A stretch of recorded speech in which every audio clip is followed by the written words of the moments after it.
Masterpiece International Webinars 2022. Assalamualaikum warahmatullahi wabarakatuh. Selamat pagi, salam sejahtera untuk kita semua. Shalom, Om Swastiastu, Namo Buddhaya, salam kebajikan. Yang terhormat, Bapak Dekan Fakultas Ilmu Pendidikan, Bapak Dr. Sujarwo MPD, atau yang mewakili, Bapak Wakil Dekan Bidang Kemahasiswaan dan Alumni, Bapak Dr. Joko Pamungkas MPD, yang kami hormati, Bapak Ketua Jurusan, Bapak Dr. Amir Syamsuddin, MAG, yang kami hormati, Bapak Ibu dosen jurusan PAUD Fakultas Ilmu Pendidikan Universitas Negeri Yogyakarta, serta seluruh peserta webinar Internasional Masterpiece 2022 yang kami banggakan. Pertama-tama, marilah kita panjatkan puji syukur kehadiran Tuhan Yang Maha Esa yang telah memberikan kesempatan serta kenikmatan untuk kita, sehingga kita dapat berkumpul secara virtual dalam acara webinar internasional pada pagi hari ini. Kedua, kami sampaikan terima kasih kepada Bapak Dekan Fakultas Ilmu Pendidikan dan jajarannya, serta Bapak Ketua Jurusan dan jajarannya, dan Bapak Ibu dosen yang telah meluangkan waktu untuk dapat menghadiri acara webinar internasional pada pagi hari ini. Sebelum memasuki acara, perkenankan kami untuk memperkenalkan diri terlebih dahulu. Saya Anis Lutfia, mahasiswi PG PAUD Angkatan 2021, bersama saya Afida Nurfadila, mahasiswi PG PAUD Angkatan 2020, selaku Master of Ceremony pada kegiatan Webinar Internasional Masterpiece 2022. Dengan bangga kami ucapkan, selamat datang peserta webinar internasional yang mengusung tema Coping with the Transition from Kindergarten to Elementary School. Acara ini merupakan acara pertama dari serangkaian acara Masterpiece PG PAUD Fakultas Ilmu Pendidikan Universitas Negeri Yogyakarta tahun 2022. Berikut ini saya bacakan susunan acaranya. Acara yang pertama yaitu pembukaan. Acara yang kedua menyanyikan lagu wajib. Acara yang ketiga yaitu sambutan.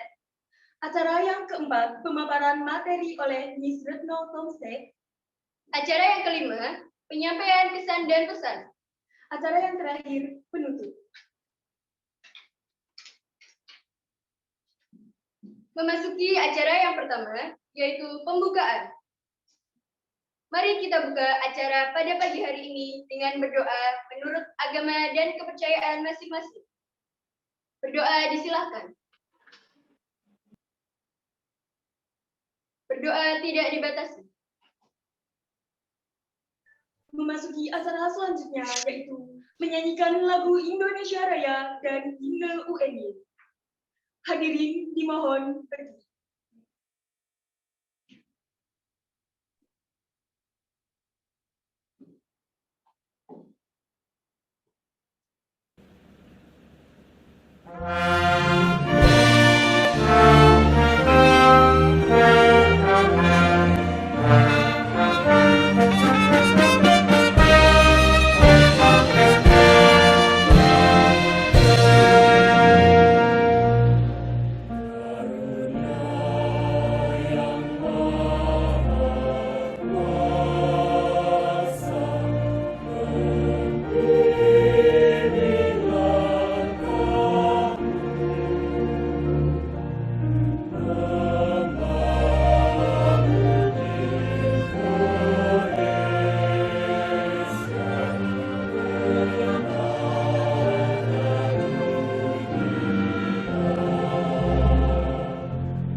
Hadirin dipersilakan untuk duduk kembali.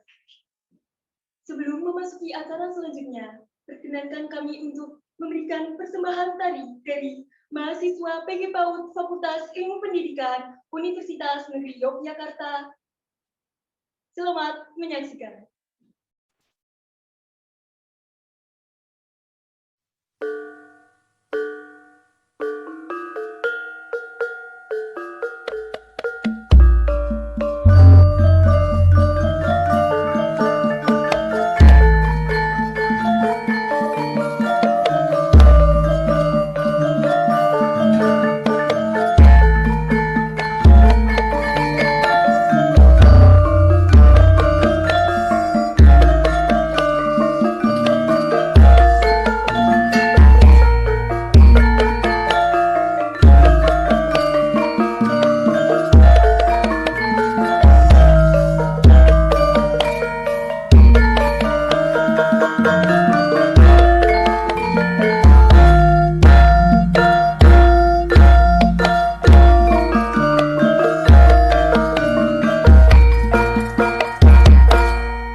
acara selanjutnya, yaitu sambutan-sambutan.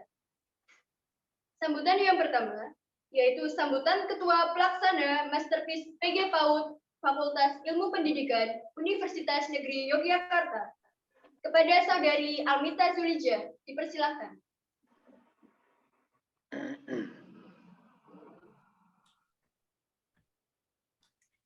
Baik, terima kasih untuk waktunya kepada teman-teman dari Master of Ceremony. Assalamualaikum warahmatullahi wabarakatuh.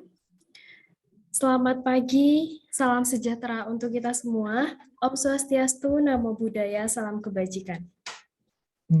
Yang terhormat Bapak Dekan Fakultas Ilmu Pendidikan, Bapak Dr. Sujarwo MPD, atau yang mewakili Bapak Wakil Dekan Bidang Kemahasiswaan dan Alumni, Bapak Dr. Joko Pamungkas MPD, yang kami hormati Bapak Ketua Jurusan, Bapak Dr. Amir Syamsuddin MAG, yang kami hormati pula Bapak Ibu dosen jurusan PAUD FIP UNY, serta seluruh peserta webinar internasional Masterpiece tahun 2022 yang kami banggakan.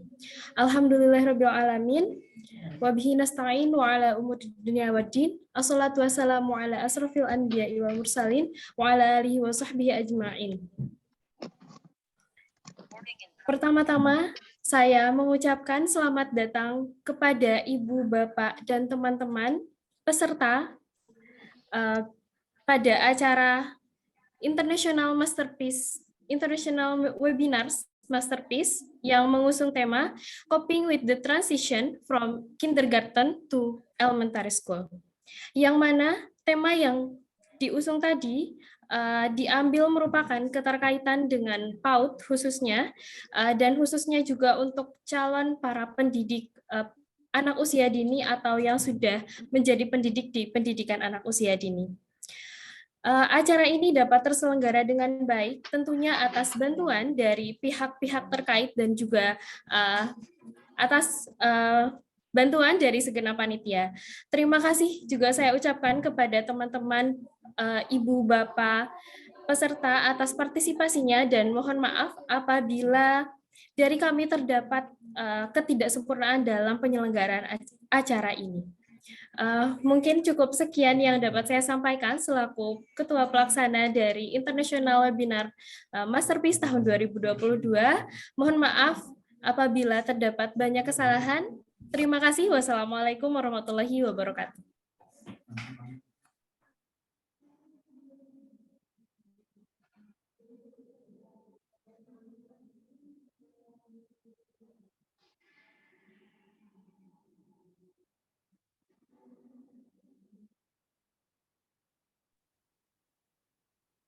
Terima kasih kepada Saudari Almita Zulija, selaku Ketua Pelaksana Masterpiece PG PAUD Fakultas Ilmu Pendidikan Universitas Negeri Yogyakarta tahun 2022 yang telah menyampaikan sambutannya.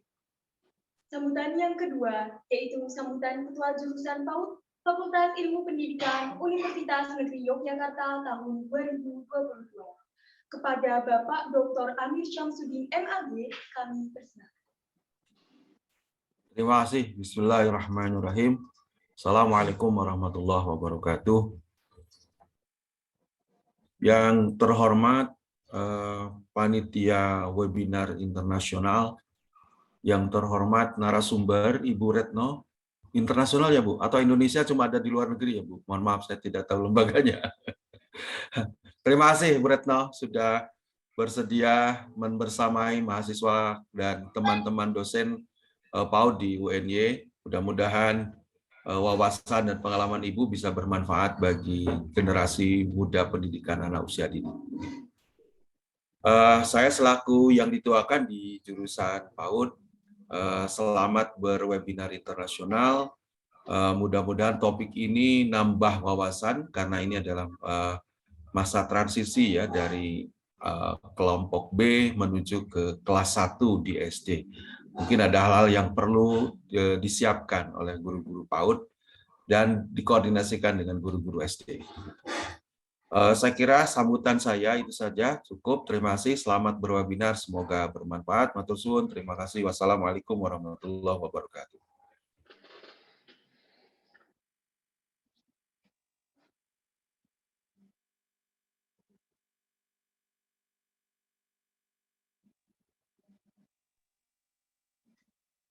Terima kasih kepada Bapak Dr. Amir Syamsuddin MAG, selaku Ketua Jurusan PAUD Fakultas Ilmu Pendidikan Universitas Negeri Yogyakarta tahun 2022 yang telah menyampaikan sambutan. Sambutan yang ketiga yaitu sambutan Dekan Fakultas Ilmu Pendidikan Universitas Negeri Yogyakarta tahun 2022 yang akan diwakilkan oleh Wakil Dekan Bidang Kemahasiswaan dan Alumni. Kepada Bapak Dr. Joko Pamungkas, MPD, kami persilakan. Bismillahirrahmanirrahim. Terima kasih. Assalamualaikum warahmatullahi wabarakatuh. Yang kami hormati Bapak Ketua Jurusan bersama staf jajarannya, yang kami hormati panitia, webinar, masterpiece, dan yang kami hormati semua peserta yang hadir dalam kegiatan webinar ini, dan yang kami banggakan Mbak Retno dari Norway yang kemudian meluangkan waktu untuk menghadiri undangan kami dalam rangka webinar program HIMA PG PAUD FIP UNJ bekerja sama dengan jurusan. Puji syukur pada Tuhan, hari ini diberikan keselamatan, kesehatan, dan kesempatan sehingga kita dapat melakukan kegiatan ini dalam sehat, kondisi nikmat, dan meluangkan waktu untuk berusaha mengembangkan ilmu. Mewakili Bapak Dekan, mohon maaf beliaunya tidak bisa hadir dan saya yang diberi amanah untuk memberikan sepatah dua patah dan sekaligus pembukaan dari webinar ini. Kami mewakili fakultas mengucapkan terima kasih atas kerja keras dan kerja cerdas dari teman-teman HIMA untuk berusaha lebih meningkatkan kompetensi-kompetensi baik di bidang akademik maupun prestasi-prestasi di bidang non-akademik. Kami berharap teman-teman dari pengurus HIMA terus mengembangkan apa yang kemudian diharapkan dari lembaga ini dan sekaligus untuk meningkatkan tentang prestasi diri, baik prestasi sebagai organisasi maupun prestasi dalam bidang berbagai macam prestasi, baik lomba maupun yang lainnya. Ini merupakan salah satu kegiatan yang harus dipupuk. Semakin meningkat, semakin berusaha untuk mengembangkan sayap, itulah salah satu agar supaya idealisme sebagai seorang mahasiswa itu juga terus berkembang di program studi PG PAUD. Dan harapannya melalui kegiatan ini, networking dari PG PAUD keluar menjadi salah satu yang lebih bermakna di dalamnya. Dan kami dan percaya teman-teman dari HIMA di bawah asuhan Pak Prayitno terus mencoba untuk mengembangkan sayap-sayapnya agar semakin lama semakin berkembang demi mengimbangi tentang berbagai macam fasilitas-fasilitas baik akademik maupun sarananya. Karena di program studi PG PAUD sudah ada S1, S2, dan mungkin kedepannya juga akan S3. Nah, itu salah satu kontribusi dengan adanya webinar ini. Dan terima kasih Mbak Retno, mudah-mudahan ini nanti transisi antara TK ke SD menjadi salah satu pengembangan ilmu dari Mbak Retno untuk dipersiapkan bagi para mahasiswa, pendidik, dan para peserta yang ada di webinar ini. Tanpa terkecuali juga seperti saya selaku dosen yang ada di PAUD. Itu saja yang dapat kami sampaikan. Mohon maaf dari Fakultas Ilmu Pendidikan tidak bisa memberikan yang mungkin diharapkan oleh teman-teman panitia. Tapi kami berusaha semaksimal mungkin agar supaya dapat terselenggaranya kegiatan ini. Mohon izin kepada seluruh peserta, kami nyatakan webinar internasional HIMA PG PAUD tahun 2022 kami nyatakan dibuka. Terima kasih. Wassalamualaikum warahmatullahi wabarakatuh.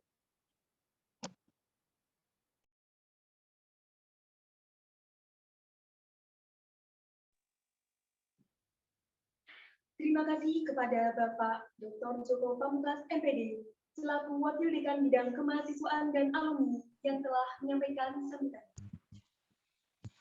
Selanjutnya, memasuki acara inti, yaitu webinar internasional yang akan diisi oleh pemateri kita, Mrs. Retno Tomstedt, dan akan dimoderatori oleh Ibu Ika Budi Mariatun sebagai dosen jurusan Pendidikan Anak Usia Dini Fakultas Ilmu Pendidikan Universitas Negeri Yogyakarta.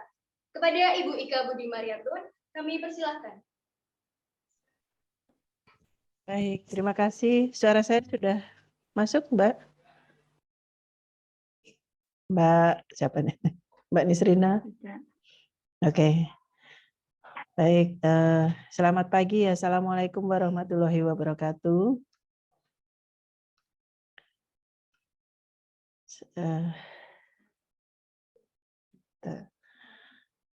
Selamat pagi, good morning for all students, lecturer, and all participants of webinar Masterpiece PG PAUD UNY, wherever you are in this morning. Yang kami hormati Pak Dekan yang dalam hal ini diwakili oleh Pak WD3, Pak Joko Pamungkas. Dan ini adalah temannya Bu Retno. Dan berhasil menghadirkan Bu Retno pagi ini di jam pagi waktu Norway. Jadi Bu Retno ini tadi dibangunkan. Karena dikiranya baru 8:30. Yang kami hormati juga Pak Kajur PAUD, Bapak Amir Samsudin yang bersedia untuk menemani kita di seminar pagi ini. Pak pendamping mahasiswa yang sudah menggawangi acara pagi ini sejak beberapa hari yang lalu. Bapak Ibu dosen PAUD, terima kasih atas kehadirannya. Seluruh panitia seminar juga yang bersama-sama dengan Bapak pendampingnya untuk mempersiapkan acara pagi ini agar berjalan dengan baik. Serta selamat datang seluruh peserta yang berbahagia di seminar pagi ini. I hope we are always in good health and happiness ever after. And this morning, please allow me to lead the international seminar activity for the next hour in this morning, ya. Because all of participant in Indonesian and there is no participant from international classes, Miss Tomstad. Is it problem if we speak in bahasa saja? Kita pakai bahasa Indonesia saja ya, daripada belibet-libet nanti gitu. Lalu sebelum saya bacakan CV-nya dari Miss Retno atau Miss Tomstad, Miss Retno, sebelumnya kami sampaikan dulu latar belakang pelaksanaan kegiatan pagi ini bahwa di Indonesia itu ada TKA yang usianya 45 tahun dan TKB yang usianya 56 tahun. Dan di TKB ini adalah masa transisi untuk persiapan masuk ke SD, di mana culture untuk belajar di TK dengan di SD itu, terutama yang dari TK terus ke SD negeri, itu agak berbeda. Banyak perbedaannya yang sehingga bisa menjadikan anak yang baru masuk SD itu stres gitu. Jadi karenanya pagi ini teman-teman dari Hima PG PAUD mengadakan seminar internasional yang tujuannya untuk sama-sama kita sharing tentang bagaimana masa transisi dari TK ke SD. Dan peserta pagi ini selain mahasiswa PAUD, juga dari mahasiswa PAUD UNY juga berasal dari mahasiswa PAUD di luar UNY. Dan ada juga guru-guru PAUD dan orang tuanya. Lalu Miss Retno ini adalah teman kami di TK Maurutua di Kristiansand, Norway, yang tahun 2018 pernah mengunjungi bersama dosennya di University of Agder di Norway ke UNY dan ke Semarang saat itu. Nah, ketika ke UNY kami coba jalin kerjasama yang berjalan hingga saat ini ya Miss Retno. Baik, untuk mengenal Miss Retno lebih jauh, saya bacakan untuk CV-nya, CV singkatnya, bahwa nama Retno Tomstad, Educational Leader, current position-nya di Educational Leader at Maurutua Early Childhood Education Kristiansand, Norway. Juga menjadi supervisor dan mentor for ECE Teacher Education in Practice di University of Agder, Kristiansand. Lalu pengalaman kerjanya Maurutua Kindergarten 2005 hingga sekarang bekerja sebagai kepala sekolah di for young children, older children, and outdoor groups. Parents collaboration, work as supervisor and mentor for ECE teacher student in practice. Alumni Politeknik Negeri Semarang tahun 2022 sebagai alumni sebagai guest lecturer. Lalu di Universitas Negeri Semarang 2017 sampai sekarang sebagai guest lecturer juga, dan hari ini membersamai kita sejak 2017 sebagai guest lecturer juga di jurusan pendidikan anak usia dini. Lalu sebagai guest lecturer juga di Akademi Bahasa Asing Yogyakarta sejak 2018. Lalu Sen Konsultan tahun 1991 sampai 97 sebagai engineeringnya. Lalu sejarah pendidikannya lulus dari University of Agder Preschool Teacher 2002 sampai 2005 in Bachelor of EC. Lalu University of Agder juga di Master in ECE tahun 2018 hingga 2020. Yang mungkin penelitiannya 2018 ke sini ya, Miss Retno ya. Dalam bidang Management and Leadership, tesisnya about child sexuality in early childhood education. Lalu sebagai mengikuti training, supervisor training and mentoring for practice teacher juga. Dan di University of Agder juga sebagai pernah belajar tentang multicultural understanding di tahun 2017. Dan alumni dari Politeknik Diponegoro, Universitas Politeknik Diponegoro Semarang. Itu pengalaman penelitiannya di bidang child sexuality of EC untuk master tesisnya dan coaching for kolega in competency development serta multicultural. Jadi nanti siapa yang berminat di bidang-bidang itu bisa lebih jauh komunikasi dengan Miss Retno. Nah, tidak berlama-lama, waktu sepenuhnya kami serahkan kepada Miss Retno. Persilakan. Terima kasih Bu Ika. Selamat pagi semuanya. Di sini jam setengah. Pagi. Tadi jam 3. Tadi ditelepon jam 3. Iya. Selamat pagi Pak Amir, selamat pagi Pak Joko. Selamat pagi semuanya. Pagi. Subuh ya. Akhirnya bisa bisa berjumpa lagi.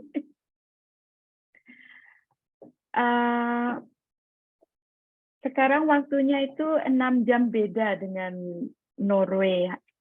Saya lupa kalau Hani udah dimajukan lagi, dimajukan. Saya kira masih jam 9.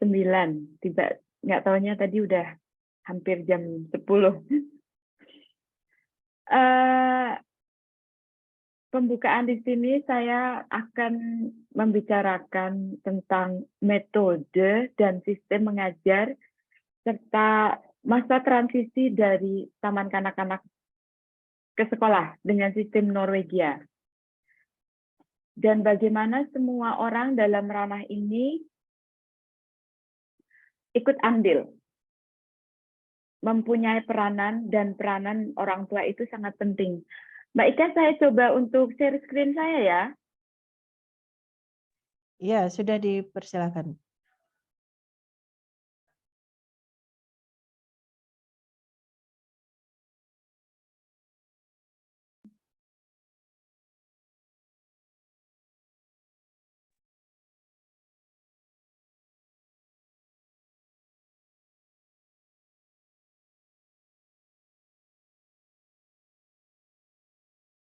Sudah masuk ya Mbak Ika? Ya, sudah. Dari awal ya. Kok Oke. malah maju? Ke atas. Pinter banget kayaknya kalau pakai ini.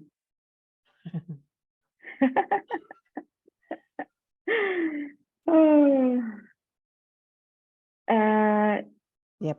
Di sini judulnya itu bersama dari masuk ya Mbak ya. Bersama dari taman kanak-kanak ke sekolah dengan sistem Norway. Dengan tujuan masa transisi dari taman kanak-kanak ke sekolah harus berjalan dengan baik dan lancar. Kehidupan sekolah sehari-hari harus dapat diprediksi. Dan semua murid kelas 1 SD sekolah dasar harus merasa aman dan nyaman di lingkungan sekolah. Di sini tuh kerangka PAUD di Norwegia itu diatur dalam Akt nomor 64 yang sudah dikembangkan mulai tahun 2005. Jadi sampai sekarang, sampai dari tahun 2005 sampai sekarang itu tidak ada perubahan, hanya mungkin amandemen sedikit-sedikit. Kota Madia adalah otoritas lokal untuk pengorganisasian PAUD. Pemerintah kota harus memberikan bimbingan dan memastikan PAUD dioperasikan sesuai dengan aturan dan peraturan dari tahun 2005. Dalam kebijaksaan baru untuk lembaga PAUD, pembelajaran juga dikaitkan dengan masalah ekonomi. Maksudnya pengajaran berfokus pada pembentukan kualitas sumber daya manusia untuk masa depan. Fokus adalah pencapaian tujuan anak-anak. Hal ini menyebabkan pembelajaran menjadi lebih terstruktur dan berorientasi pada tujuan atau purpose-nya. Pendidikan PAUD di Norwegia itu dilandasi untuk membangun masyarakat dengan pengetahuan masa depan dan pertumbuhan ekonomi, tetapi pada saat yang sama untuk mempunyai kompetensi sosial, demokrasi, dan solidaritas. Sebagai lembaga pendidikan yang baik bagi anak-anak, Taman Kanak-kanak di Norway itu juga maksudnya tidak hanya ada pedagogiknya, tapi juga dengan tujuan menjaga anak-anak selama orang tuanya belajar atau bekerja. Karena Taman Kanak-kanak merupakan sarana untuk mendapatkan kesetaraan antara gender. Jadi di sini ibu atau orang tua, istilahnya ibu yang mau bekerja atau mau belajar lagi itu mempunyai kesempatan.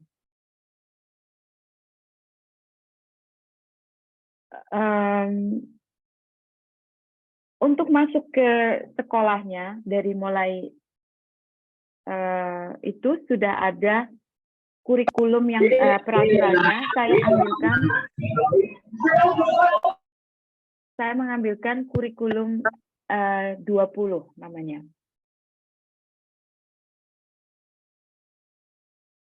Untuk semua anak kelas 1 di sekolah diperlukan bermain, itu sangat diperlukan karena untuk kesejahteraan dan perkembangan, tapi juga pendidikan secara keseluruhan, bermain memberi kesempatan untuk belajar kreatif dan bermakna. Mungkin kalau misalnya saya nanti tersendat-sendat, ini ya, membicarakan ya Mbak Uca ya. Di sini untuk masa transisi itu membutuhkan beberapa sarana, dari mulai sekolah, maksudnya untuk masa transisinya dari TK ke sekolah itu semuanya itu mempunyai andil yang sangat penting. Dan kami punya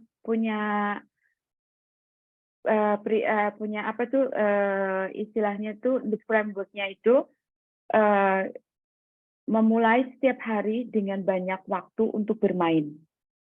Jadi bermain di sini itu dari TK sampai SD kelas 3 itu masih hampir, kalau TK memang 100%, tapi kalau di SD itu sampai 80% hanya bermain dari kelas 1 sampai kelas 3. Hubungan baik antara anak-anak untuk menjalin bermain itu karena menjalin hubungan baik antara anak-anak dengan anak-anak, antara anak-anak dengan orang dewasa, dan dalam permainan bebas atau yang di sini dinamakan free leg, itu orang dewasa mempunyai peranan yang sangat tinggi sebagai teman bermain, pemandu, dan ataupun sebagai teman pendukung. Bermain adalah cara anak belajar, memproses dan menciptakan sesuatu yang baru. Permainan meletakkan dasar untuk mengembangkan pengetahuan dan keterampilan. Bermain adalah cara mempelajari aturan hidup sekaligus menjadi sumber kegembiraan. Jika anak itu senang, dia akan belajar dengan baik. Maksudnya bermain itu salah satu sarana untuk belajar. Di sini itu sangat-sangat ditekankan.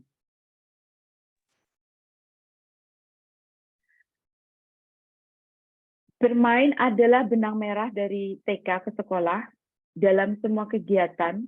Tujuannya adalah agar siswa mengalami situasi belajar yang menyenangkan dan menarik dengan penguasaan dan manfaat akademis sosial.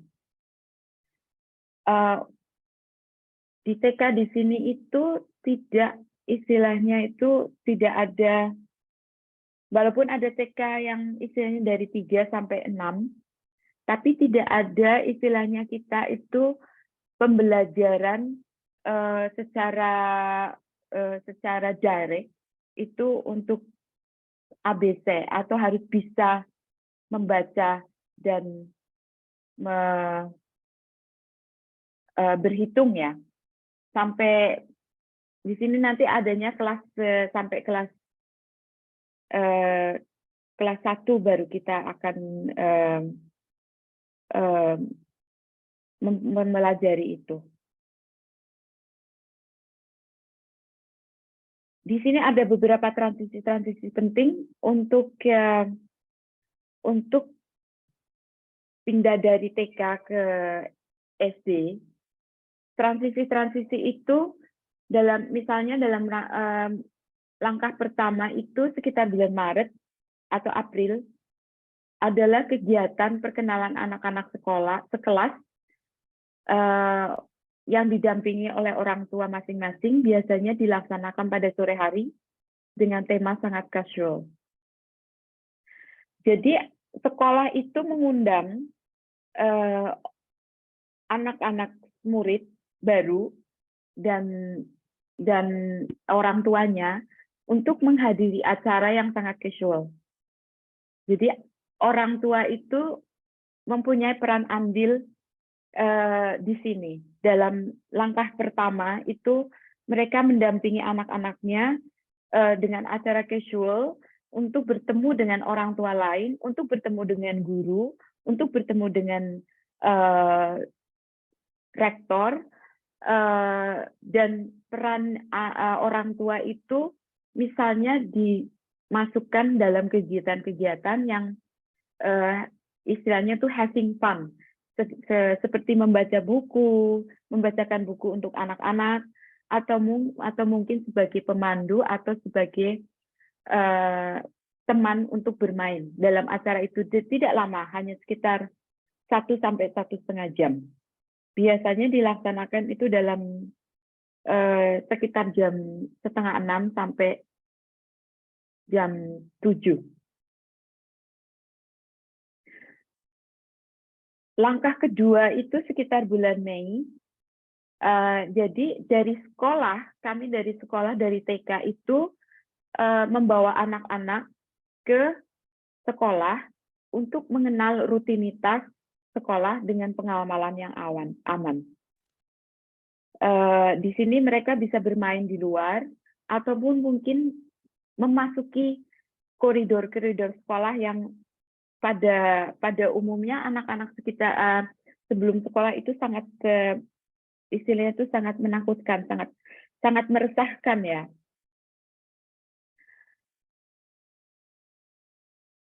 Langkah ketiga itu hari prasekolah dengan fokus pada dimulainya program setelah sekolah.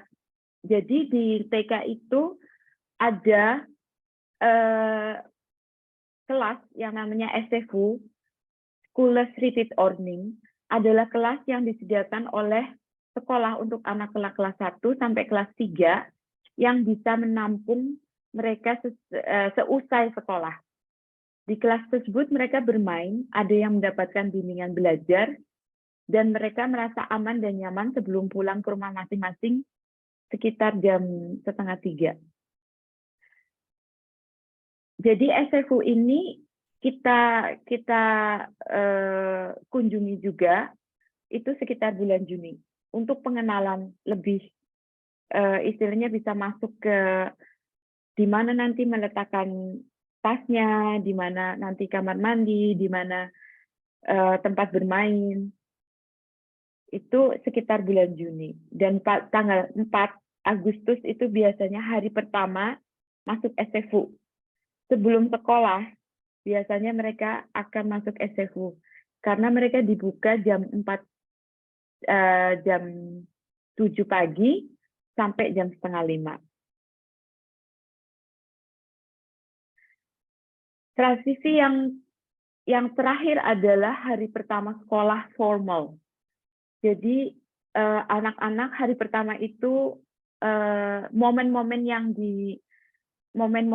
ditunggu dinanti oleh anak-anak karena akan hari pertama untuk masuk sekolah, dan mereka itu akan diantar oleh hari pertama diantar oleh orang tua, dan mereka akan bertemu dengan guru pertama, guru kelas dan rektor, dan mereka akan biasanya itu kegiatan itu akan dipanggil satu-satu dan akan berjabat tangan dengan rektor, berjabat tangan dengan guru, dan berjabat tangan dengan teman-teman satu kelas. Hari pertama akan sangat santai di sini. Pertemuan di kelas itu hanya istilahnya formalitas hari itu, dan biasanya diisi dengan kegiatan-kegiatan yang membuat anak itu tidak tegang, tidak resah. Jadi bermain, pengenalan, ada game. Dalam gambar di sini anak-anak duduk di lantai ya, tapi dalam kelasnya nanti itu anak-anak akan duduk lebih intim begini. Tidak ada istilahnya, meja itu bisa dirubah-rubah sesuai dengan kondisi dan situasi. Dan biasanya itu sangat intim.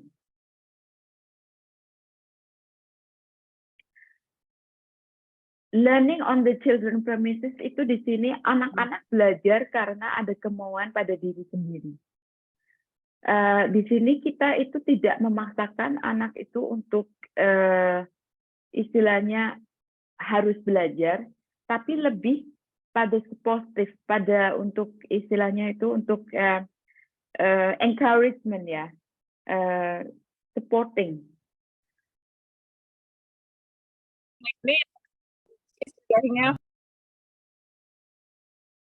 Karena dalam pernyataan Vygotsky ada bermain adalah perancah yang memungkinkan untuk mencoba kompetensi yang terletak pada tingkat perkembangan atau kompleksitas yang tinggi. Jadi pembelajaran di sini itu istilahnya itu kalau dipaksakan pun tidak akan jadi. Seperti halnya Piaget itu menggambarkan sebagai asimilasi murni yang dijelaskan dalam pembelajaran, ketika anak mengambil pengalaman yang sudah dimiliki dan mencobanya dalam bermain, itu akan lebih, istilahnya itu lebih mengena untuk anak-anak itu sendiri ya. Dan Vygotsky juga meyakini bahwa anak sendiri dapat berfungsi sebagai zona perkembangan terdekat dan berkembang menjadi zona perkembangan potensial dari Vygotsky ya. Di sini untuk misalnya learning on the children premises itu bertujuan untuk membangkitkan rasa ingin tahu, terlibat dalam kolaborasi dan pemikiran yang kreatif. Jadi para siswa itu memperoleh pengalaman dalam menemukan solusi yang berbeda dengan cara yang berbeda untuk mencapai hasil yang maksimal. Di sini kita biasanya itu hanya sebagai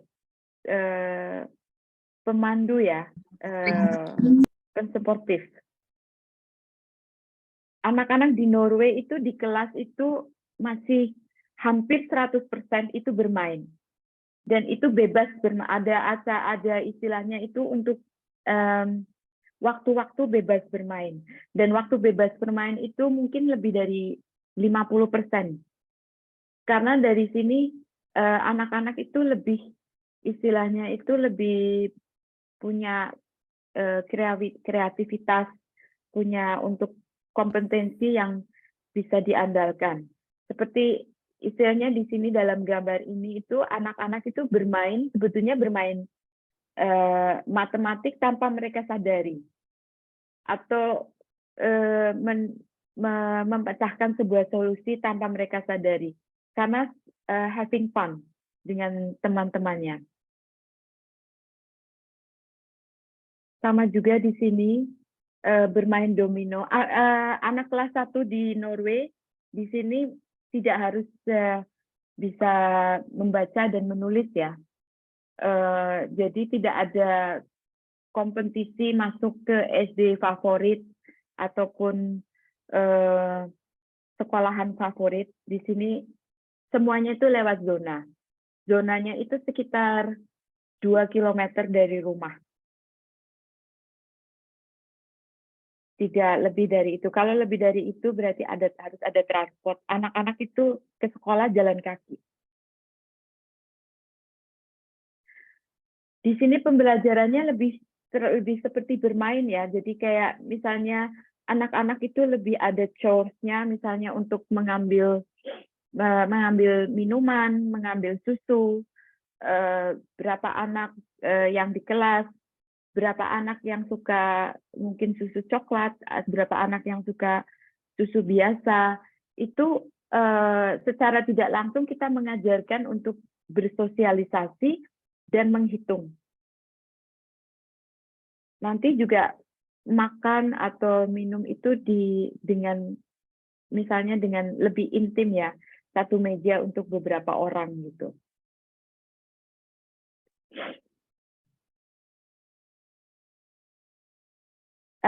Di sini itu anak-anak semuanya hampir 100% itu selalu bermain untuk memecahkan masalah. Seperti halnya ini di gambar ini itu dengan percobaan yang apa itu istilahnya fisika. Bagaimana anak-anak memasukkan barang di air dan bisa mengampung apa tidak, nanti bisa dievaluasi setelah itu. Bermain di luar itu sangat penting. Di sini itu hampir setiap hari kita itu ada waktu untuk bermain di luar. Hampir sekitar satu sekolah itu dari mulai jam 8:30 sampai jam 2, waktu bermain di luar itu ada sekitar 2 jam. Bermain dan belajar di luar sangat penting.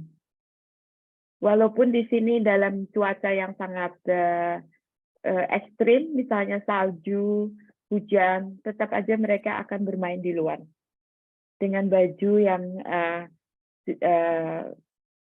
sesuai dengan musimnya. Bermain dan belajar dari alam sangat juga penting karena mereka bisa bereksperimentasi, lebih mencintai alam, mencintai lingkungan. Pada prinsipnya di sini itu bermain itu dengan cara pengembangan, karena di Norway itu ada beberapa riset yang risetnya itu menemukan bahwa anak-anak memiliki 3 manfaat perkembangan dari bermain. Perkembangan kognitif, perkembangan sosial emosional, dan pengembangan strategi pengaturan diri. Kadang-kadang dalam acara-acara di sekolah, dalam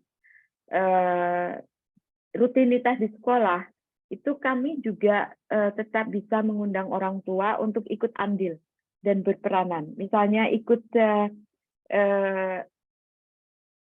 bersama anak-anak di belajar dari alam. Atau mungkin misalnya membuat teater atau drama di kelas dengan anak-anak. Jadi involve dari orang tua itu sangat penting, mulai dari TK sampai SD kelas 3. Kita masih sangat collaboration dengan orang tua itu sangat ketat ya. Setiap hari di sekolah itu selalu ada sum up the day, evaluating day. Jadi apa yang biasanya itu anak-anak sendiri yang berani atau belajar untuk sum up of the day. Jadi anak-anak itu di depan kelas akan berbicara how is day to day, what we can do, maksudnya apa yang dilakukan hari ini dan bagaimana apakah hari ini menyenangkan atau tidak, itu sum up the day.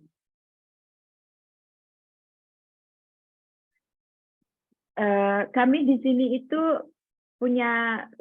memiliki banyak waktu, dan kami akan membawa semua orang bersama kami itu dalam prinsipnya itu we have time, kita memiliki waktu untuk bermain, untuk belajar dengan anak-anak, dan kami itu membawa semua orang bersama kami, itu maksudnya semua aparat dari bukan aparat ya, semua orang dari baik itu dari TK dan sekolah dan orang tua, karena orang tua itu punya peranan yang sangat tinggi untuk the golden age kalau di sini bilang, itu mulai untuk bersosialisasi itu untuk mulai 0 sampai 5.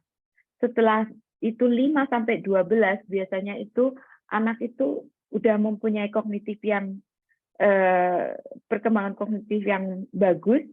Jadi itu lebih istilahnya menekankan kepada apa itu anak itu mau, anak itu ingin belajar apa, anak itu ingin mempunyai istilahnya itu kemauan apa, itu biasanya umur 5 sampai 12. Jadi tetap orang tua itu akan selalu punya peranan andil di sini, dan pemerintah Norway menghimbau orang tua itu untuk berkolaborasi dengan sekolahnya dengan sangat ketat ya, collaboration di sini.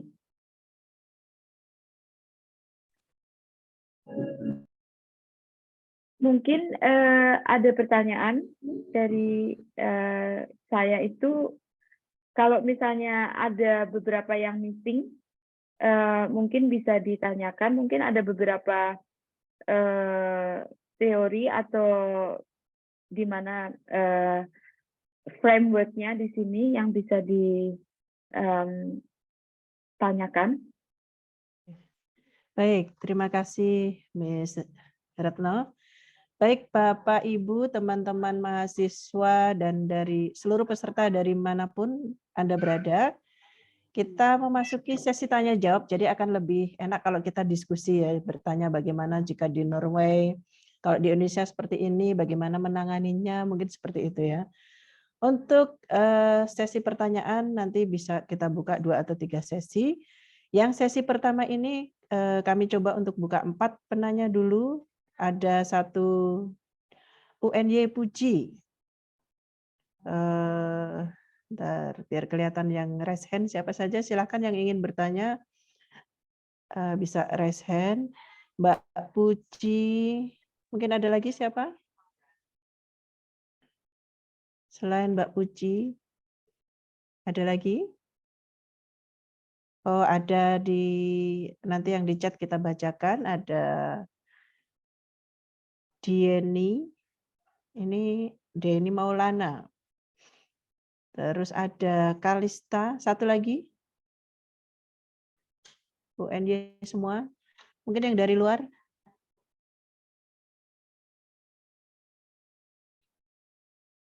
Oke, kita ada Puji, ada Kalista. Lalu ada yang di chat satu, Miss Retno. Baik, kita kasih kesempatan untuk Mbak Puji dulu, silakan. Baik Ibu, terima kasih atas kesempatan yang diberikan. Sebelumnya saya mau izin bertanya mengenai pendidikan di Norwegia begitu ya, terutama antara TK nanti kita ke bilang saja dari Papua, dari mana. Ya, silakan. Saya Puji dari Bantul, Bu, mau bertanya mengenai kurikulum yang diberlakukan di satuan pendidikan TK, kemudian SD itu bagaimana? Karena kalau di kita itu kan seperti memang belum ada apa ya istilahnya Kesinambungan. kesinambungan, iya betul, kesinambungan seperti itu. Ya, cukup itu saja pertanyaan dari saya. Terima kasih Ibu. Baik, terima kasih Mbak Puji. Mau langsung dijawab atau satu-satu, Miss Retno? Saya langsung jawab aja ya. Oke, silakan. Ya, mari. Jadi kurikulum di kurikulum untuk kindergarten dengan SD itu selalu ada kesinambungan. Di sini itu dari TK di sini itu mungkin hampir sama, tapi tidak sama ya dengan di Indonesia. Karena TK di sini itu 100% bermain. Di sini tidak ada istilahnya TK besar atau TK kecil. Ada istilahnya umur 5 tahun, itu mereka itu ada hanya sekitar 1 jam, itu seminggu sekali, itu mereka itu ada grup, istilahnya grup untuk menuju ke transisi, dipersiapkan untuk ke sekolah. Tapi mereka itu tidak ada istilahnya itu pembelajaran materi-materi akademis ya, hanya bermain, mengenal lebih ke sosial dan mengenal mungkin lebih ke kalau di sini namanya emotion intellectual, lebih ke emosionalnya, tidak ada akademikal yang harus belajar ABC, kita harus mempunyai bisa berhitung matematika, itu tidak ada, tapi lebih ke emosionalnya di sini. Sampai akhirnya sampai kelas 1 sampai kelas 3 itu masih pembelajaran akademis yang sangat dasar, tapi ditekankan kepada emosional intelektualnya itu. Jadi lebih ke sangat-sangat intim, sangat-sangat mild untuk anak itu bisa belajar. Semuanya itu dilakukan dengan bermain, pembelajarannya itu dengan bermain. Tidak ada yang istilahnya duduk di kelas bangku satu-satu dan istilahnya itu punya semuanya itu bisa kita duduk di lantai ataupun di meja, duduk di bangku dengan meja yang sangat-sangat intim, lebih ke round circle, yang istilahnya itu lebih ke metodiknya itu metodik bermain ya, tapi untuk pembelajaran.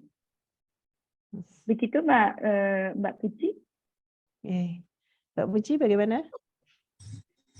Iya baik Ibu. Jadi memang mungkin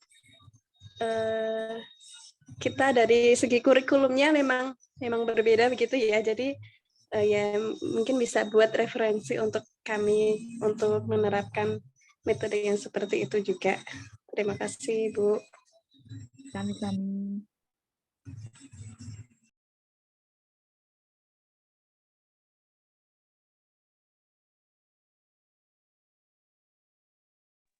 Tahu di luar sini. Oh.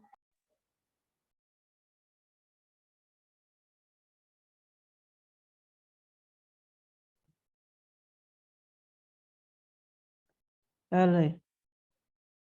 Oke, Mbak Puji. Tadi internet saya sempat off kayaknya. Baik, pertanyaan kedua dari Mbak Adin. Adin Maulana Rizka. Bagaimana pembelajaran di kelas? Apakah ada penyusunan tema? Jadi tematik, Miss Retno. Apakah ada tema pembelajarannya untuk usia dini? Ada ya, di sini itu ada kurikulumnya, tetap ada frameworknya dari pemerintah di sini itu. Kami itu ada beberapa istilahnya yang harus dilaksanakan. Frameworknya itu biasanya itu kalau di Norway itu ada 7 poin ya yang harus dilaksanakan di TK sampai ke SD. Jadi tapi tetap aja di situ konteks untuk sosialisasi itu tinggi. Dan bermain itu ininya itu masih 100% ya. Jadi misalnya ada poin 1 itu ruang belajar, ruang dan jarak, misalnya seperti matematik. Ada poin 2 itu nature, jadi lebih ke alam. Poin ketiga itu language, kalau dalam bahasa Norway itu språk, jadi kayak istilahnya bahasa Norway. Keempat itu sosial kompetensi, jadi lebih ke sosialnya. Kelima dan keenam dan ketujuh itu lebih ke nantinya itu seperti ada akademikalnya, seperti hanya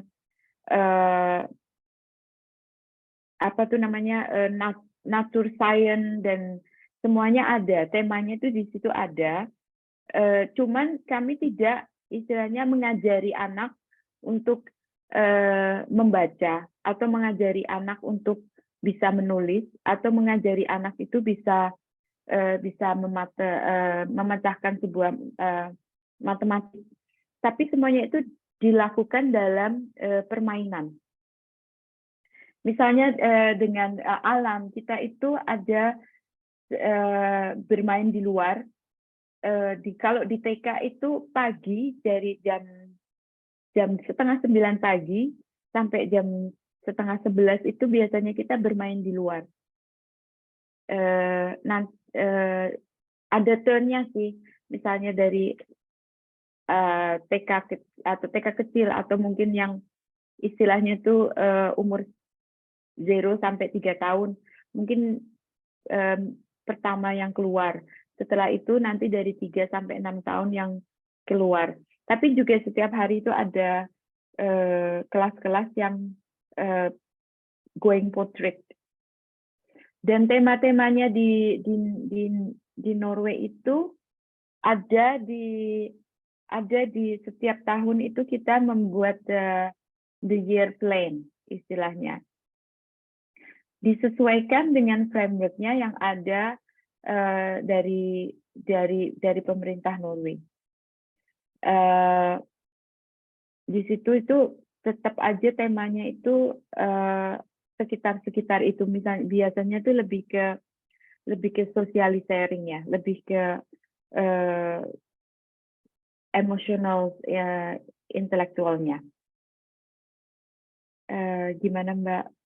Tadi Mbak Debbie yang Mbak Adin gimana Mbak Adin? Cuma ini sih dari chat. Jadi mungkin nggak bisa akses lebih jauh. Oke.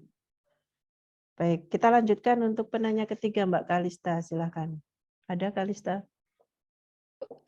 Terima kasih atas kesempatannya Ibu. Perkenalkan, nama saya Kalista. Saya izin bertanya, kalau di Norwegia itu kayak TK SD-nya itu biayanya gimana Ibu? Apakah semua ditanggung oleh pemerintah? Terima kasih Bu. Oke, jadi pembiayaan sekolah untuk TK SD jadi kewajiban orang tua atau tanggungan pemerintah? Itu yang ditanyakan. Kalau di TK itu sebetulnya itu tidak TK di sini itu tidak mandatory ya. Jadi ada pembayaran setiap bulan dari orang tua. Pembayaran setiap bulan dari orang tua, tapi sekitar hampir 80% itu ditanggung oleh pemerintah. Kalau di SD, sampai kita mau masuk universitas, sampai di universitas, sampai selesai S2, itu di sini pendidikan gratis. Tidak ada uang membayar, hanya setiap semester itu bayar, istilahnya kayak uang semester, tapi gimana ya, sekitar setiap mahasiswa itu di universitas ya. Kalau di SD sampai SMA itu tidak ada sama sekali uang pungutan. Uang buku, uang belajar, uang seragam atau apa tidak. Di sini, oh by the way, di sini tidak ada seragam. Jadi tidak ada pungutan apa-apa. Biaya di sini itu gratis untuk pendidikan.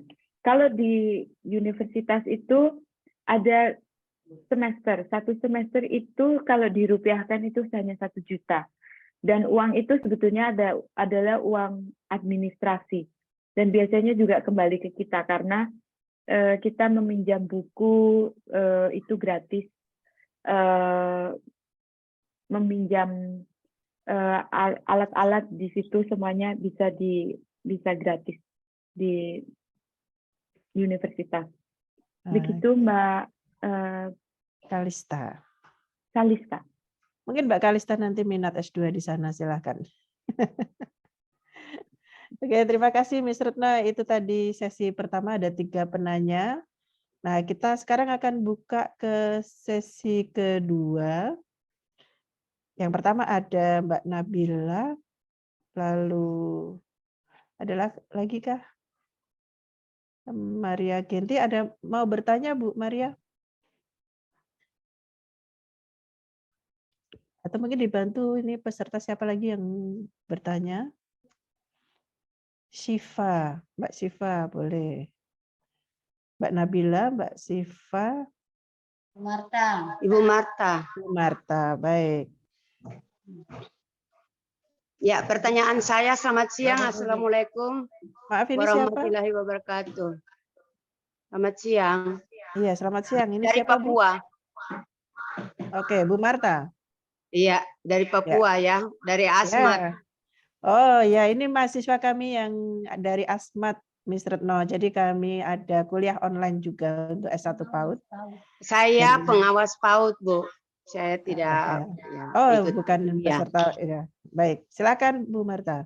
Baik, Ibu. Kalau berbicara seperti tadi yang disampaikan sama salah satu ibu tadi itu, yang dia tertanyakan tentang dana untuk sekolah.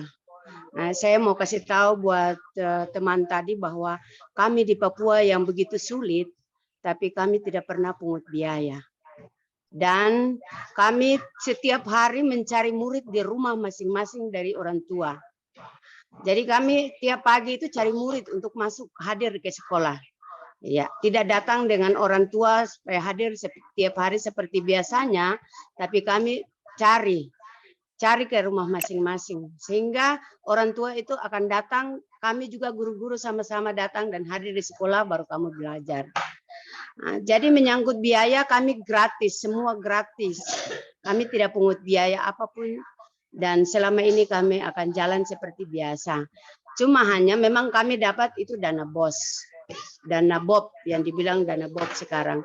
Nah, dana itu yang kami pakai untuk membantu fasilitasi kami di setiap hari, baik itu berupa makan minum maupun berupa alat peraga yang mereka pakai. Dan kami di sini banyak menggunakan alat peraga yang ada di alam sekitar kami. Kami tidak beli alat peraga, alat edukatif itu kami tidak pernah beli. Nah, mungkin ada bantuan-bantuannya kalau itu, tapi kalau untuk kegiatan tiap hari kami belajar, kami menggunakan yang ada di alam sekitar kami. Apalagi di alam kami ini kan lumpur, Bu. Jadi kalau kami kalau batu kami tidak punya, Ibu, tapi kalau lumpur kami punya. Jadi kami bisa membuat menjadi batu kerikil, ya bentuknya kerikil, ataukah kami bentuk dia menjadi batu bata, atau kami bentuk dia untuk menjadi batu yang di dalamnya anak-anak bisa pakai untuk tumbuh-tumbuh itu, Ibu. Jadi kami pakai alam semesta. Jadi daun apa segala macam itu, jadi kami gunakan itu, Bu. Kami tidak pakai sembarang pakai alat peraga edukatif. Alat edukatif itu sewaktu-waktu saja kami pakai. Oke. Ya, terima kasih, Ibu. Terima kasih atas pengalamannya, Bu Marta. Baik, ada pertanyaan untuk Bu Retno, Bu Marta? Ya, saya mau tanyakan itu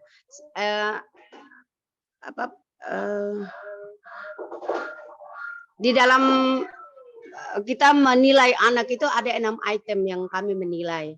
Ya, di situ seperti pengetahuan. Di situ ada pengetahuan, Bu. Ya, di situ kami sangat mau dibilang sulit, tapi kami menganggap bahwa itu lebih mudah untuk kami mendapatkan itu pengetahuan daripada anak-anak itu. Karena apa, Ibu? Karena kami belajar dari alam sekitar. Kami menghitung dari alam sekitar, buah-buahan, batu-batuan, ya, warna daun dan sebagainya yang ada di sekitar kita. Kalau seandainya, saya mau bertanya, seandainya kalau kita mau menggunakan alat-alat edukatif yang luar biasa, apakah kami bisa maju? Terima kasih. Jika menggunakan, maksudnya jika menggunakan alat permainan pabrik, begitu, Bu Marta? Iya. Oke. Apakah jika menggunakan alat permainan dari pabrik bisa maju, gitu maksudnya mungkin ya? Ya, kami bisa berkembang. Oke, beda culture antara Norway dan Papua, Papua dengan Jawa. Nah, bagaimana memanfaatkan APE, mungkin lebih tepatnya begitu ya, Miss Retno. Memanfaatkan APE untuk stimulasi anak. Di sini mungkin kami juga lebih ke back to nature ya, istilahnya itu lebih ada malahan istilahnya itu ada frameworknya untuk itu. We learn, we play and learn in nature, lek and laring in naturen. Jadi kita belajar dan bermain itu dari alam. Enggak. Kita cuma lebih ke dari tidak ini ya, tidak lebih ke tidak apa istilahnya itu why not, maksudnya kalau kita bisa belajar dari alam, why not? Tidak semua teknologi, tidak semua barang-barang dari pabrik itu juga edukatif. Bagaimana hanya kita menggunakannya? Kalau saya di sini itu banyak menggunakan material-material dari alam yang malahan kita pungut dari alam untuk pembelajaran dan bermain. We do something from what we have. Istilahnya begitu. Gimana Bu Marta? Bisa menjawab? Bisa diterima jawaban saya? Masih termute Bu Marta? Oke. Ini masih termute Bu Marta? Speakernya belum nyala Bu Marta. Iya, kalau kami di sini, kalau kami mau membutuhkan alat peraga yang dari pabrik, kami sulit sekali, Bu. Tapi kalau kami menggunakan alat-alat yang ada di alam sekitar kami merasa bahwa sedikit mudah untuk kami mendapatkan. Sehingga kami bisa mengenal itu warna daun sewaktu masih muda, waktu dia muda, dan warna daun seperti sudah tua. Nah, itu kami mungkin punya pengalaman seperti itu, dan yang ada di alam sekitar kami seperti kita belajar tentang kendaraan laut, darat, dan udara, yang di sini kami pakai itu transportasi kami tiap hari tidak ada mobil, Bu.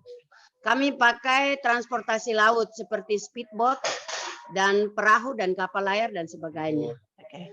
Ya, Baik, begitu. terima kasih Bu Marta. Jadi memang monggo nanti kesimpulannya dari Mr. Nok kita berikan di akhir. Jadi silakan saja pakai bahan dari alam. Kita lanjutkan untuk penanya selanjutnya, Mbak Nabila, silakan. Mbak Nabila. Kita rangkum beberapa penanya dulu ya, Mr. Nok ya. Iya. Mbak Nabila ada? Tidak ada. Ada, Baik, Ibu. kita. Ada, Oke, silakan. Ayo. Sebelumnya terima kasih atas waktunya. Perkenalkan, saya Nabila Hairunisa dari Prodi PG PAUD Angkatan 2021. Izin bertanya terkait PAUD kepaudan gitu ya. Nah, jadi tadi sudah dijelaskan gitu ya, Mrs. Retno Tomsat. Oke. I wanna ask about. Jadi kalau misalnya yang pertama itu kan tadi dijelaskan bahwasannya pembelajaran itu mulai dari jam 7 sampai jam setengah 3 gitu ya. Nah, apakah itu berjalan efektif? Nah, kemudian yang kedua, tadi saya juga menyimak pertanyaan dari Mbak Puji, di mana jawabannya itu terkait anak usia dini di sana itu dilihat dari emosionalnya gitu. Nah, kemudian apakah ada asesmen atau misalnya indikator keberhasilan itu dilihat dari mana gitu?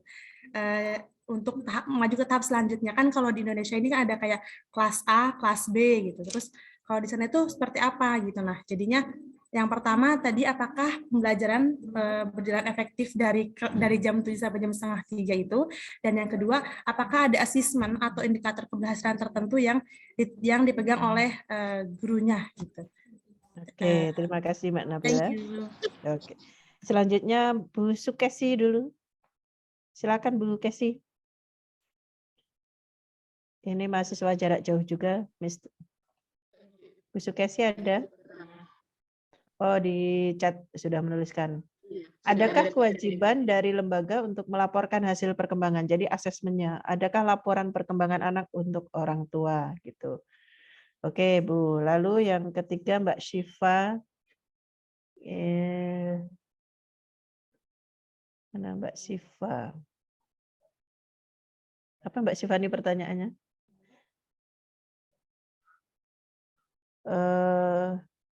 Cara untuk melatih emosional anak yang tantrum. Jadi melatih anak yang tantrum bagaimana? Baik, Syifa anak tantrum. Masih adakah setelah Bu Sukesi?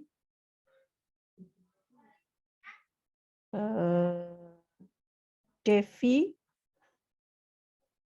Dari Devi sama penilaian juga. Bagaimana penilaian atau evaluasi setiap anak?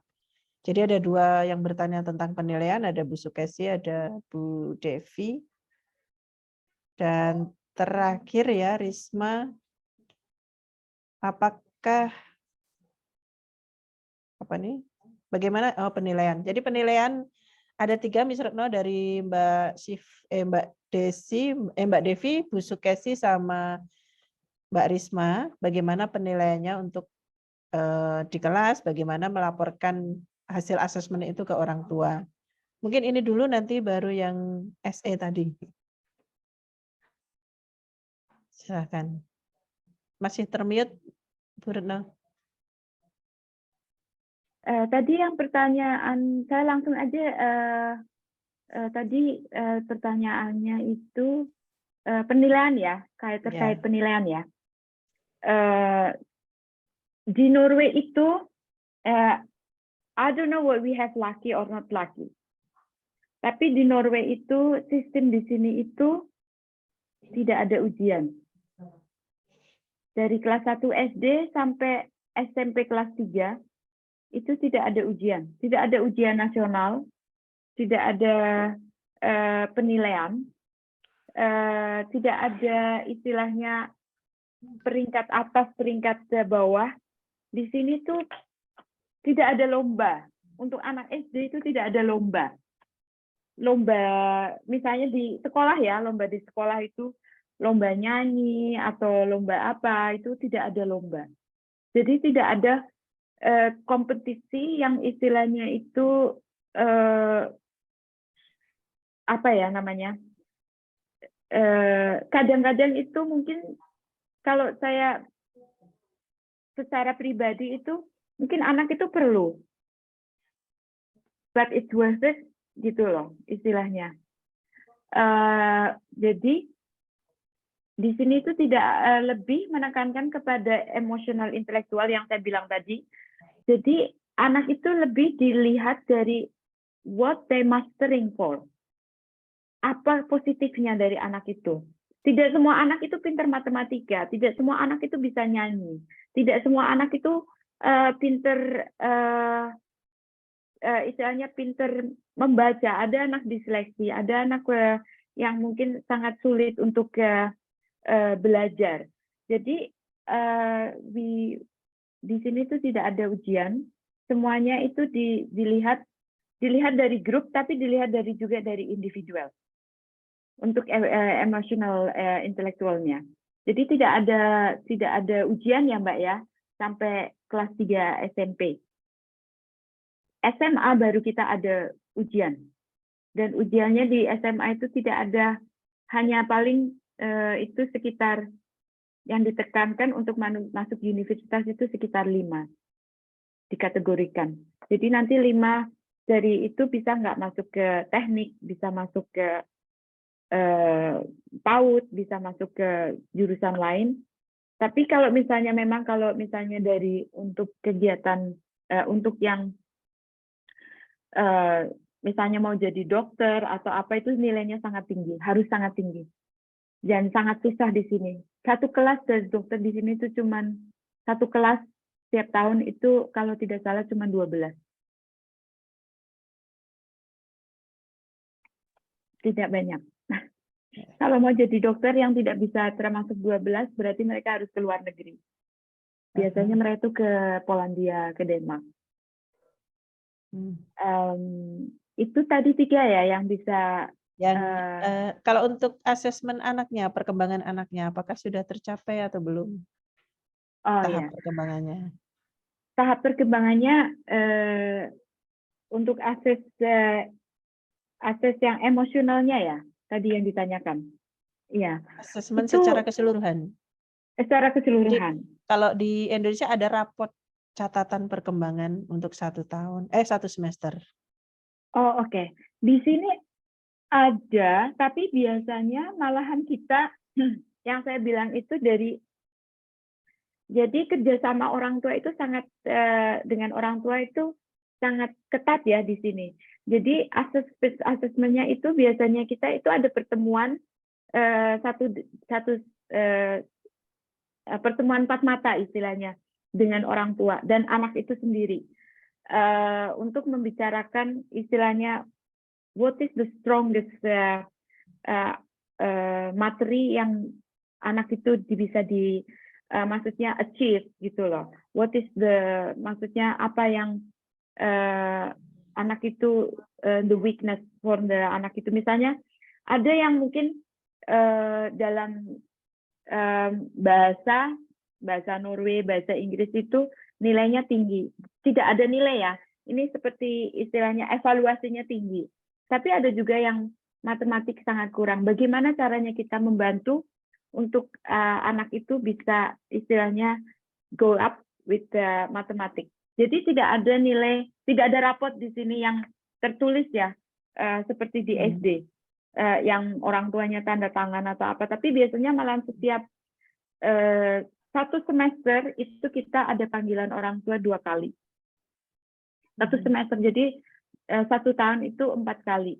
Dan biasanya satu kali itu dengan orang tua dan guru, dan kedua itu ada murid juga di situ, dan ketiga itu biasanya antara guru dan murid. Nanti kembali lagi guru, orang tua dan murid. Jadi tidak ada raport sampai kelas 3 SMP. SMP. Ya, SMA itu setelah umur 18 tahun, anak SMA, saya tidak punya akses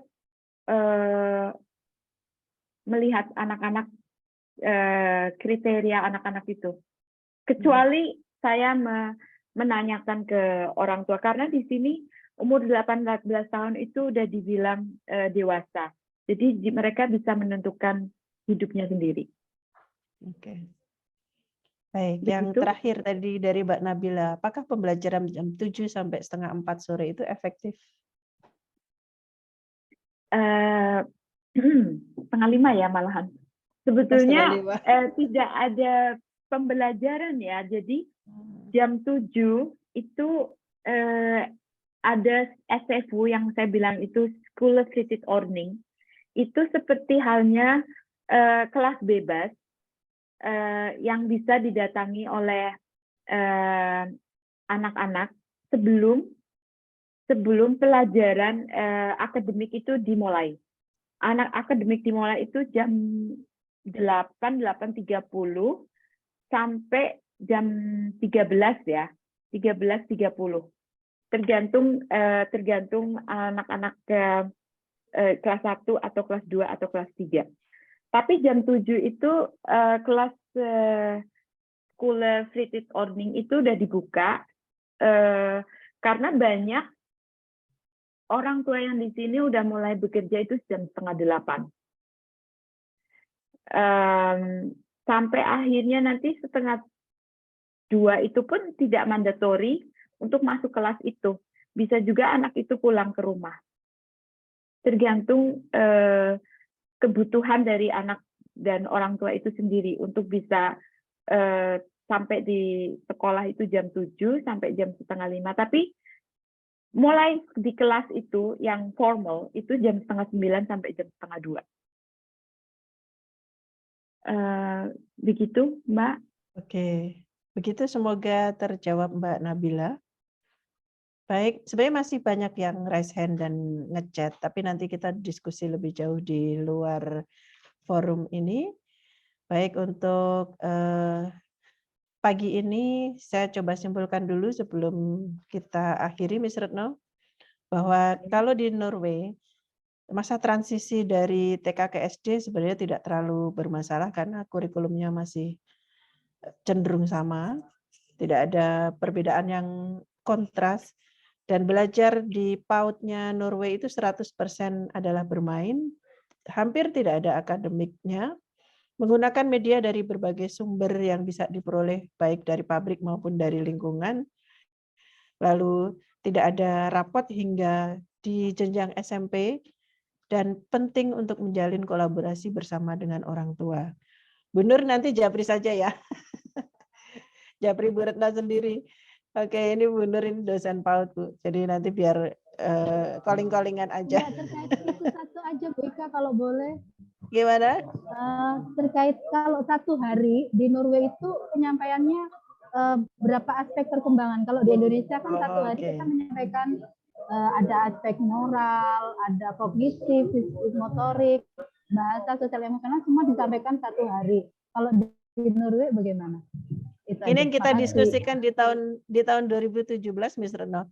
Apakah di Norway itu ada perencanaan pembelajaran? Kalau di Indonesia itu RPP kami, perencanaan pembelajaran atau lesson plan kami itu 1 hari 6 aspek perkembangan. Jadi ada nilai agama dan moral, ada kognitif, language, fisik, motorik, sosial, emosional, and art gitu.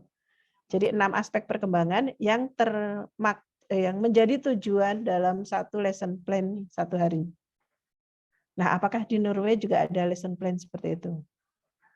Berapa aspek perkembangan? Di sini ada aspek perkembangan dan di ASUS biasanya itu setiap kita itu di TK ya. Di TK itu kita juga ada asesmennya untuk hal-hal begitu. Tapi kita tidak, misalnya tidak, istilahnya itu tidak menekankan anak dalam aspek-aspek begitu setiap harinya di TK ya, tidak membelajari anak untuk hal itu. Jadi itu secara yang tadi saya bilang belajar di sini itu lebih ke ya the children permitted. Jadi lebih kepada kemauan anak itu sendiri. Kita tidak bisa menekankan anak itu untuk belajar ini, untuk belajar itu. Tapi untuk rapotnya, istilahnya untuk rapotnya, untuk assessment-nya, itu kita ada nantinya itu pembicaraan dengan orang tua, dengan kolaborasi dengan orang tua, sama juga dengan waktu di SD, di TK itu satu semester itu ada 2 pertemuan dengan orang tua. Jadi pas pertama kali anak masuk ke TK, ke kelas, misalnya bulan Agustus mereka mulai masuk, bulan September kita udah mulai membicarakan perkembangan. Biasanya tuh pertama kali kita bicarakan perkembangan emosional anak. Nanti ada lagi kedua itu perkembangan seperti kognitif, motorik, dan semuanya itu dibicarakan setelah mungkin beberapa bulan di kelas tersebut. Dan itu setiap satu semester itu ada minimum 1 kali pertemuan dengan orang tua yang individual, yang saya dan bapak ibunya si A misalnya. Itu minimum itu ada. Jadi assessment-nya itu ada, tapi kita tidak pernah mempelajari anak itu untuk hal apalagi di sini mempelajari anak agama atau mempelajari anak matematik itu tidak ada. Secara natural aja.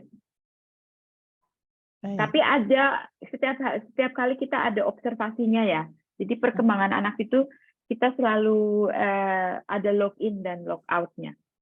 Oke. Begitu Bu Nur Hayati. Nur Hayati.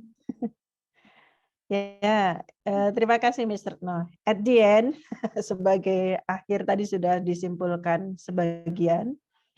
Dan seperti diskusi saya dengan Mr. No di tahun sebelum pandemi itu, bahwa memang begitu melihat perencanaan kita, kata Mr. No, guru-guru saya bisa stres kalau kayak gini. Gitu. Jadi perencanaan kita memang terlalu banyak. Tapi semoga dengan kurikulum Merdeka nanti, kalau dari paparan Mr. No tadi, sepertinya kita bisa ke arah sana.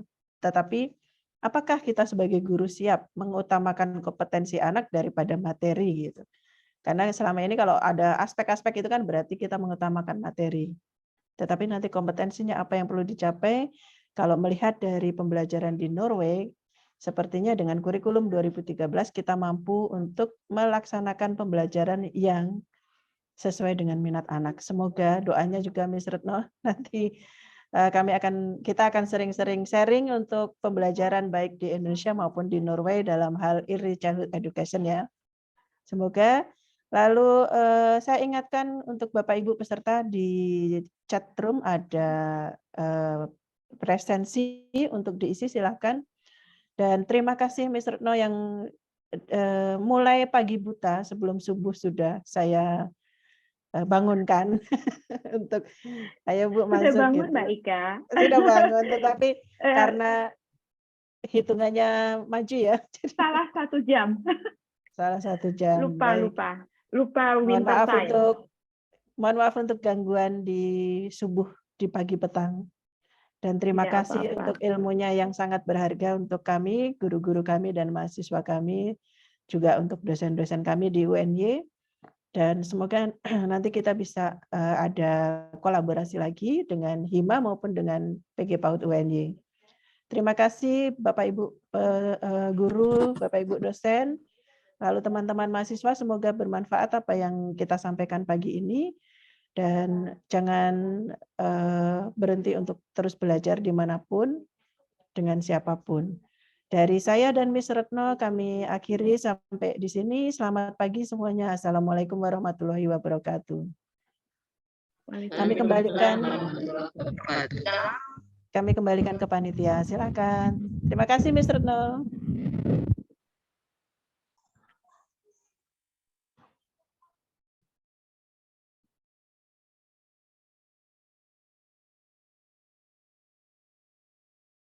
Terima kasih, saya sudah berkesempatan untuk ini ya. Saya mohon undur diri. Tapi jika ada yang mau learning lebih lanjut, silahkan mungkin ada kontak untuk saya. Terima kasih Mbak Ika. Terima kasih Mr. No. Assalamualaikum warahmatullahi Selamat wabarakatuh. melanjutkan weekendnya. Have fellow. Thank you. Silakan Bu Panitia, kami serahkan. Mbak Disrina dan teman-teman. Halo, di mana?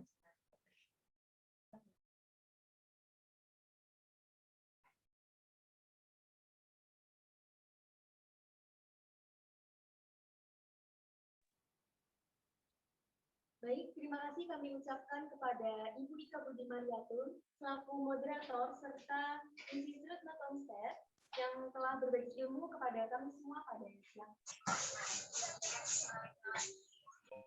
Baik, selanjutnya yaitu penyampaian pesan dan pesan yang pada kesempatan ini kami persilakan untuk peserta menyampaikan pesan dan pesan acara webinar internasional pada siang. Nah, untuk para peserta yang ingin menyampaikan pesan dan pesan, kami persilakan untuk raise hand terlebih dahulu.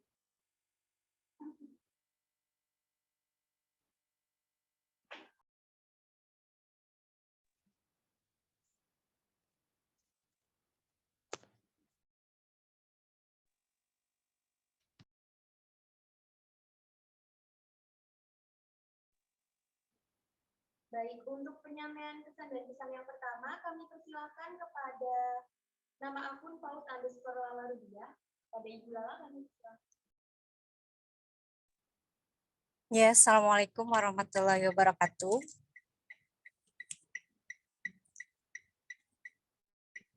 Ya, apa suara saya terdengar?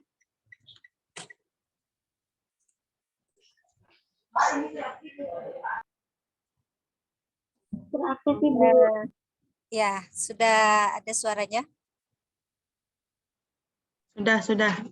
Oke, terima kasih atas kesempatannya. Saya dari Bandung. Saya juga dari Taman Kanak-Kanak Islam Terpadu Bina Al-Amin.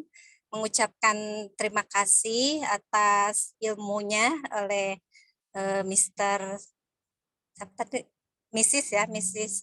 Retno yang telah memaparkan tadi ilmunya. Alhamdulillah dengan adanya webinar internasional ini menambah wawasan bagi saya khususnya dan juga umumnya ya dunia pendidikan di taman kanak-kanak dan usia dini untuk di Indonesia ya sebagai bahan kedepannya ingin lebih baik atau ada terobosan baru mungkin untuk menggali lebih baik lagi untuk pendidikan anak usia dini. Itu saja, terima kasih kepada Universitas Yogyakarta juga yang telah menyelenggarakan ini. Mudah-mudahan bisa nanti bergabung lagi pada seminar-seminar yang lainnya. Terima kasih Mbak. Assalamualaikum warahmatullahi wabarakatuh.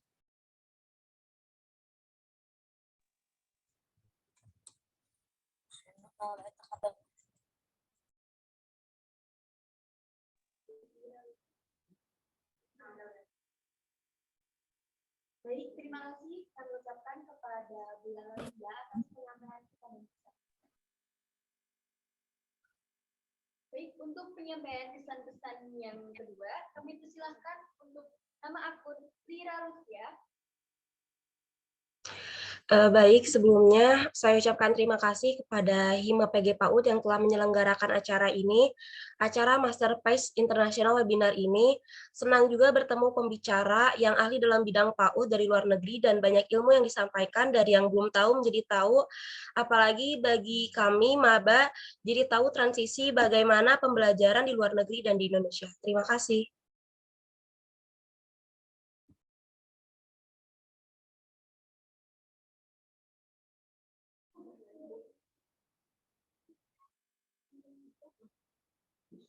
Terima kasih untuk Lira Lucia atas pesan dan pesan yang telah disampaikan.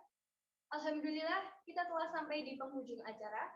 Terima kasih kepada narasumber, moderator, serta para peserta yang telah menyimak acara dari awal sampai akhir.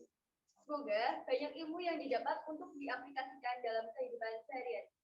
Kami ingatkan bagi peserta webinar internasional untuk mengisi presentasi yang sudah kami sediakan di kolom komentar. Saya Anis Lutfiah dan rekan saya, Afida Nurfadila, selaku Master of Ceremony, menyampaikan mohon maaf atas salah kata dan perbuatan. Akhir kata, terima kasih dan wassalamualaikum warahmatullahi wabarakatuh.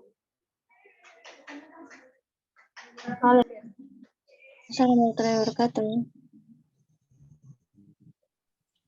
Waalaikumsalam warahmatullahi wabarakatuh. Baik, ingin mengingatkan teman-teman mungkin sebelum keluar dari ruang Zoom kita boleh dokumentasi terlebih dahulu ya. Untuk itu kepada para peserta dimohon semuanya untuk komitmen terlebih dahulu.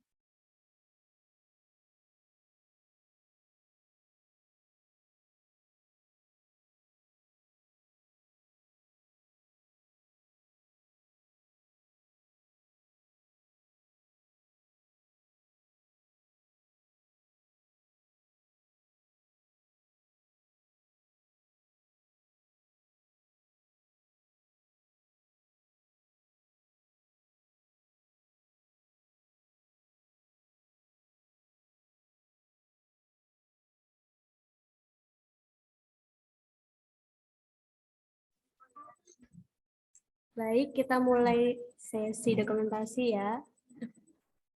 Saya hitung 1, 2, 3. Slide kedua. 1, 2, 3. Slide ketiga. 1, 2, 3. Slide keempat. 1, 2, 3.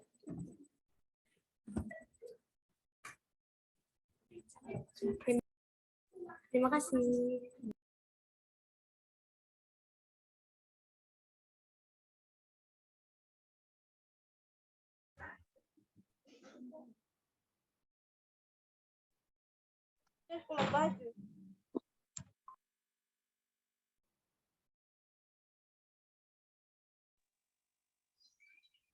Baik, sekali lagi kami ingatkan bagi peserta webinar internasional untuk mengisi presentasi yang sudah disediakan di kolom komentar.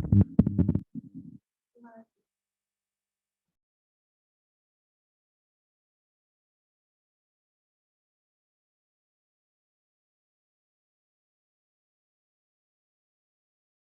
Thank you.